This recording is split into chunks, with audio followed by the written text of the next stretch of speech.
नमस्कार साथियों, कैसे हैं आप।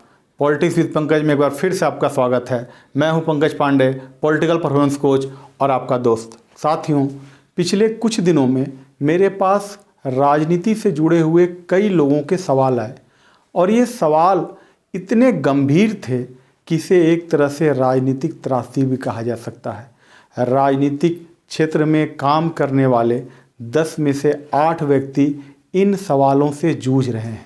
तो इन सवालों में से मैं 2 ऐसे सवाल लेके आया हूँ जो हो सकता है आपके भी राजनीतिक जीवन का सवाल हो, क्योंकि इस चक्रव्यूह से महाभारत का हर अभिमन्यु निकलना चाहता है लेकिन निकल नहीं पाता है। साथियों, जब मैंने इन सवालों को देखा तो मुझे लगा कि इस पर एक वीडियो बनाना चाहिए, क्योंकि पता नहीं मेरे कितने युवा साथी इन सवालों से जूझ रहे होंगे। तो चलिए बढ़ते हैं सवालों की ओर। बढ़ने से पहले आपसे एक गुजारिश है, चैनल को सब्सक्राइब कर दें और बेल आइकन को दबा दें ताकि इस तरह की वीडियो आपको लगातार मिलती रहे। तो सवाल मेरे फ़ोन में है जिसे मैं पढ़कर आप लोगों को सुनाता हूँ। मैं एक पार्टी में 13 वर्षों से काम कर रहा हूँ। शुरुआत के कुछ वर्ष प्रखंड कार्यकर्ता के रूप में काम किया, प्रखंड पदाधिकारी भी बना और अब पिछले 2 वर्षों से जिला सचिव हूँ। मुझे समझ नहीं आ रहा है कि मैं कैसे आगे बढ़ूँ। मेरी इच्छा विधायक चुनाव लड़ने की है, पर पार्टी मुझे कभी टिकट देगी इस पर संदेह है। मैं क्या करूँ, कोई रास्ता बताएं। धनंजय गुप्ता, बिहार। साथियों, इनका जो सवाल है उस सवाल से राजनीतिक पार्टियों में काम करने वाले लाखों कार्यकर्ता जूझ रहे हैं। कार्यकर्ता चाहते हैं कि पार्टी उन्हें टिकट दे, पर पार्टी टिकट नहीं देती है। कौन गलत है, कार्यकर्ता या पार्टी, या दोनों में से कोई नहीं? दोनों में से कोई नहीं, क्योंकि पार्टी हमेशा उन्हीं लोगों पर दांव खेलती है जो चुनाव जीत सकते हैं, कुछ अपवादों को छोड़कर। जरा सोचिए, 13 वर्षों से काम करने के बावजूद पार्टी इन्हें टिकट नहीं दे रही है और इसका जवाब इन्हीं के सवाल में है। इन्होंने क्या कहा कि वे 13 वर्षों से प्रखंड पदाधिकारी और जिला पदाधिकारी के रूप में काम कर रहे हैं। मतलब पोजीशनल पावर और पर्सनल पावर, ये 2 अलग अलग चीज़ें होती हैं और पार्टी उन्हीं को टिकट देती है जिसके पास पर्सनल पावर होता है, ना कि पोजीशनल पावर। आइए एक उदाहरण से समझते हैं। मनमोहन सिंह और नरेंद्र मोदी, ये दोनों व्यक्ति प्रधानमंत्री बने। मनमोहन सिंह के पास क्या थी? Positional power. और नरेंद्र मोदी के पास क्या? Personal power. 2014 के चुनाव का मोदी लहर आपको याद है ना? भाजपा के लहर से ज़्यादा बड़ा लहर, या यूं कह लीजिए ज़्यादा बड़ा मास मोबिलाइजेशन मोदी जी का स्वयं का था। ये होता है पर्सनल पावर।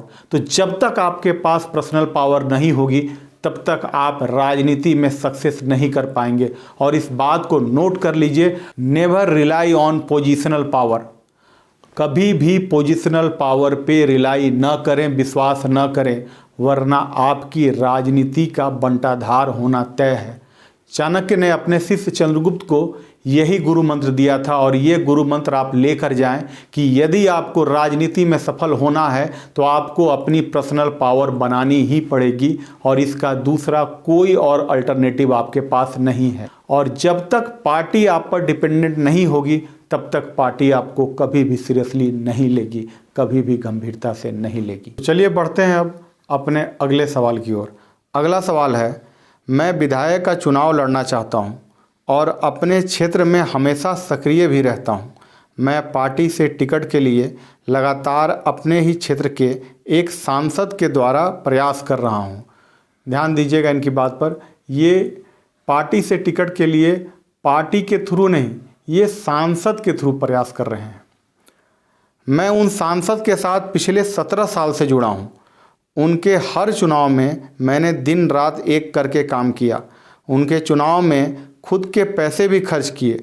वो 2 बार चुनाव जीतकर सांसद भी बने और हर बार मुझसे वादा किया कि मैं आपको अगले विधानसभा चुनाव में टिकट दिलाकर रहूँगा, पर अभी तक टिकट नहीं मिला।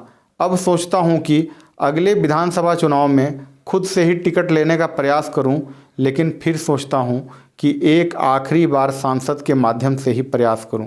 मुझे क्या करना चाहिए, कृपया सुझाव दें। हो सके तो मेरा नाम अपने कार्यक्रम में न लें। ये उत्तर प्रदेश के रहने वाले हैं। साथियों, इनके सवाल पे गौर कीजिए। ये 17 साल से किसी सांसद के साथ जुड़े हैं और ये चाहते हैं कि सांसद उनको पार्टी की टिकट दिलाने में मदद करें। ज़रा सोचिए, अगर ये सांसद के वफादार होंगे तो क्या सांसद चाहेंगे कि इनको पार्टी का टिकट मिल जाए? नहीं चाहेंगे, क्योंकि हर व्यक्ति चाहता है कि उसका वफादार आदमी उसके करीब रहे।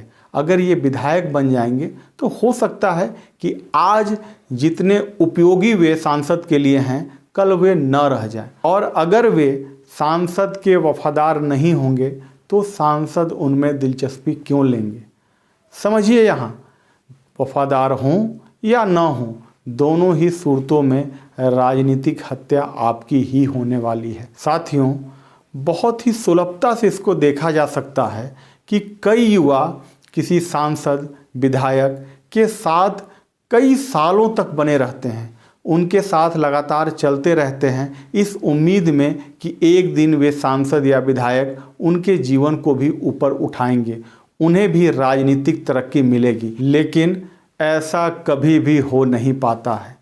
इसलिए इस बात को हमेशा याद रखें कि नेवर बी ए हेंचमैन।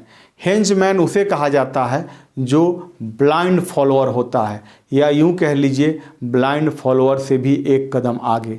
तो आप अगर राजनीतिक जीवन में हैं, आप चाहे जहां पे भी हैं, आप कोशिश करें कि किसी के ब्लाइंड फॉलोअर ना बने।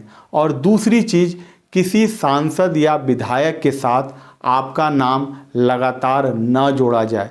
चूँकि आप किसी राजनीतिक पार्टी में हैं और आपके साथ किसी सांसद या विधायक का नाम जुड़ गया या उसके नाम का ठप्पा लग गया, तो राजनीतिक पार्टी ये समझेगी कि आप उस सांसद या विधायक के आदमी हैं, और उस सांसद या विधायक के आदमी रहकर, जैसा मैंने पहले कहा, आप ना वफादार होकर कुछ हासिल कर सकते हैं, और अगर वफादार नहीं हैं तब तो आपको वैसे भी कुछ नहीं मिलने वाला है। तो हमेशा इस मूल मंत्र को याद रखें, नेवर बी ए हेंचमैन। मैं यहाँ ये नहीं कह रहा हूँ कि आप सांसद, विधायक या किसी नेता के साथ अपने संबंध खराब कर लें। आप संबंध को डेवलप करें, अच्छे संबंध बनाएं, लेकिन उनके हेंचमैन ना बने, उनके ब्लाइंड फॉलोअर कभी ना बने। और आपने यदि किसी राजनीतिक पार्टी से जुड़कर अपना राजनीतिक जीवन शुरू किया है तो उस राजनीतिक पार्टी के किसी सांसद या विधायक के साथ अपने संबंध उतने हद तक ही विकसित करें जितने हद तक में आपको उसका ब्लाइंड फॉलोअर या हेंचमैन न कहा जाए। तो साथियों, आशा है कि इन सवालों से आपको भी अपने राजनीतिक जीवन में मदद मिलेगी और आप अपने राजनीतिक जीवन को और बेहतर तरीके से चला पाएंगे। तो ऐसे सवाल हम लगातार लेते रहेंगे, उस पर वीडियो बनाते रहेंगे जो सवाल गंभीर होंगे और ऐसे होंगे जो आम जनमानस के हित में हो। चलिए मिलते हैं अब अगले वीडियो में, तब तक के लिए नमस्कार, धन्यवाद।